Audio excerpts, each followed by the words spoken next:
പിതാവിൻ്റെയും പുത്രൻ്റെയും പരിശുദ്ധാത്മാവിൻ്റെയും നാമത്തിൽ ആമേൻ.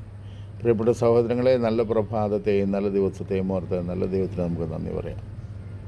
ഒരു ദിവസം കൂടെ ജീവിച്ചിരിക്കാൻ ദൈവം നമ്മളെ അനുവദിച്ചിരിക്കുന്നത്. ഇത് ഇന്നത്തെ ദിവസത്തിൻ്റെ ഒരു പ്രത്യേകതയുണ്ട്. ഇന്ന് സിനഡ് തുടങ്ങുകയാണ്. പിതാക്കന്മാരെല്ലാം വന്നു ചേർന്നു. ഇന്നലെയും നമ്മുടെ പ്രാർത്ഥന പ്രതിഷേധമുണ്ടായിരുന്നു. അപ്പോൾ ഇന്ന് അവർ മീറ്റിംഗ് കൂടുമ്പോൾ, സിനഡ് കൂടുമ്പോൾ അവർക്ക് വേണ്ടി നമുക്ക് നിരന്തരം പ്രാർത്ഥിക്കാം. ഈ സിനഡ് കഴിയുന്നിടം വരെ പ്രത്യേകമായ ഒരു നിയോഗമായിട്ട് കർത്താവെ, ഈ സിനഡ് പിതാക്കന്മാരെ അവിടുന്ന് അനുഗ്രഹിക്കണമേ. അവർക്ക് ദൈവത്തിൻ്റെ പരിശുദ്ധാത്മാവിൻ്റെ കൃപയും അനുഗ്രഹവും അഭിഷേകവും കൊടുക്കണമേ. അതുപോലെ തന്നെ നല്ല നല്ല രീതിയിൽ തീരുമാനങ്ങൾ എടുക്കുവാൻ, അത് എല്ലാ തരത്തിലുള്ള പ്രശ്നങ്ങൾക്കും ഒരു പരിസമാപ്തിയായി തീരുവാൻ ഇടയാക്കണമെന്ന് നമുക്കറിയാമല്ലോ. ഞങ്ങളൊക്കെ കുഞ്ഞായിരിക്കുമ്പോൾ ഞങ്ങളുടെ അമ്മ പറയും, അപ്പൻ രാവിലെ ജോലിക്ക് പോകുമ്പോൾ പറയും, ദൈവമേ ഞങ്ങളുടെ അപ്പച്ചനെ കാത്തുകൊള്ളണമേ, ഒന്നും വരുത്തല്ലേ, കാലേ മുള്ളുകൊള്ളല്ലേ എന്ന് പറഞ്ഞിങ്ങനെ പ്രാർത്ഥിക്കും. എന്താ കാരണം? എന്താ? അപ്പൻ വേല എടുത്തുകൊണ്ട് വന്നാലേ മക്കൾക്ക് കഴിക്കാനുള്ളൂ. അതുകൊണ്ട് അപ്പൻ്റെ സംരക്ഷണം മക്കളുടെ പ്രാർത്ഥന വഴിയായി നടക്കണം. ഇതുപോലെ നമ്മളെ നീതിബോധത്തോടെ നയിക്കാൻ സിനഡ് കൂടിയിരിക്കുന്ന നമ്മുടെ പിതാക്കന്മാർക്ക് കഴിയണമെങ്കിൽ നമ്മുടെ പ്രാർത്ഥന പ്രത്യേകമായിട്ട് ആവശ്യമാണ്.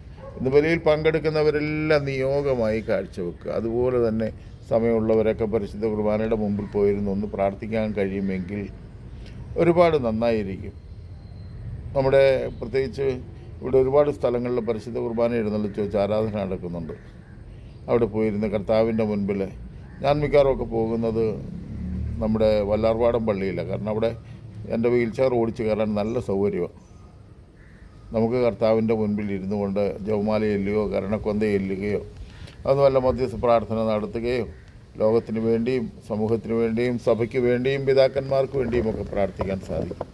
എൻ്റെ പ്രിയപ്പെട്ട സഹോദരങ്ങളെ, അങ്ങനെ നമുക്ക് സാധിക്കുമ്പോൾ ദൈവത്തിൻ്റെ പരിശുദ്ധാത്മാവ് അവരുടെ മേൽ ഇറങ്ങി അവർ നല്ല തീരുമാനങ്ങൾ എടുക്കാൻ, അങ്ങനെ സന്തോഷകരമായ ഒരു പരിസമാപ്തി ഉണ്ടാകാൻ, ആരെങ്കിലും ജയിക്കാനും ആരെങ്കിലും തോക്കാനുമല്ല, കർത്താവ് ജയിക്കാൻ, കർത്താവിൻ്റെ സ്നേഹം അനുഭവിച്ചുകൊണ്ട് ജീവിക്കാൻ, അതിനുവേണ്ടി നമുക്ക് ആഗ്രഹിക്കാം.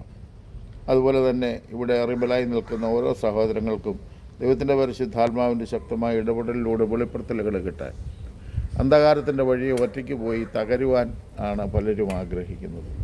അതവർക്കറിയില്ല, തകർന്നു പോകും തീർന്നു പോകുമെന്നറിയില്ല. അങ്ങനെ സംഭവിക്കാതിരിക്കാൻ സഭയോട് ചേർന്ന് നിൽക്കുമ്പോൾ തായ്തടിയോട് ചേർന്ന് നിന്നാൽ മാത്രമേ ഫലം പുറപ്പെടുവിക്കത്തുള്ളൂ എന്ന് കർത്താവ് ഉപമകളിൽ പറഞ്ഞു. മുന്തിരിവള്ളിയെപ്പറ്റി പറയുമ്പോൾ സമൃദ്ധമായി ഫലം തരാനായിട്ട് വെട്ടിയൊരുക്കപ്പെടും. അപ്പോൾ ആ വെട്ടിയൊരുക്കി കളഞ്ഞ കഷ്ണങ്ങളെല്ലാം ദൂരെ പോകും. അതല്ല, അതിനെ ഒരുക്കി നിർത്തുമ്പോൾ കൂടുതൽ ഫലം പുറപ്പെടുവിക്കും. ഇതുപോലെ കൂടുതൽ ഫലത്തിന് വേണ്ടിയാണെന്ന് നമുക്ക് പ്രത്യാശിക്കാം.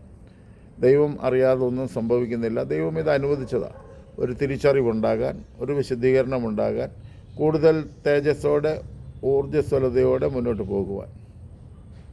ഇന്ന് ലോകമെമ്പാടും 34 രൂപതകളിൽ അർപ്പിക്കുന്ന അനുസരണയുടെ ബലിയുടെ യോഗ്യതയാൽ, ലോകമെമ്പാടും നടക്കുന്ന ദിവ്യകാരുണ്യത്തിൻ്റെ യോഗ്യതയിൽ, അതിനപ്പുറമായി ലോകമെമ്പാടും നടക്കുന്ന മധ്യസ്ഥ പ്രാർത്ഥനയുടെ യോഗ്യതയിൽ, ഞങ്ങളുടെ പ്രാർത്ഥനാ ഗ്രൂപ്പ് വെളുപ്പിനെയും അതുപോലെ വൈകിട്ട് 8:30 മുതൽ 9:30 വരെയും ഓൺലൈൻ പ്രയർ ഒരു 4 വർഷമായിട്ട് നടക്കുന്നുണ്ട്.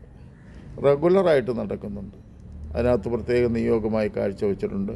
ഇന്നലത്തെ ഞങ്ങളുടെ പ്രാർത്ഥനയിൽ പ്രത്യേകമായിട്ട് പിതാക്കന്മാരെ എല്ലാം പേരെടുത്ത് പറഞ്ഞ് പ്രാർത്ഥിച്ചിട്ടുണ്ട്. നിങ്ങളും കഴിയുന്നവരൊക്കെ പ്രാർത്ഥിക്കുക. അങ്ങനെ പ്രാർത്ഥിച്ചു വരുമ്പോൾ ദൈവത്തിൻ്റെ പരിശുദ്ധാത്മാവ് ഇടപെടും.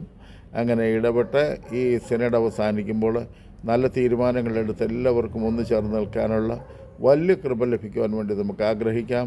മാലാഖമാരുടെ കാവലും സംരക്ഷണവും വിശുദ്ധാത്മാക്കളുടെ പ്രാർത്ഥനയും അമ്മയുടെ മധ്യസ്ഥതയ്ക്ക് വേണ്ടിയും സമർപ്പിക്കുന്നു.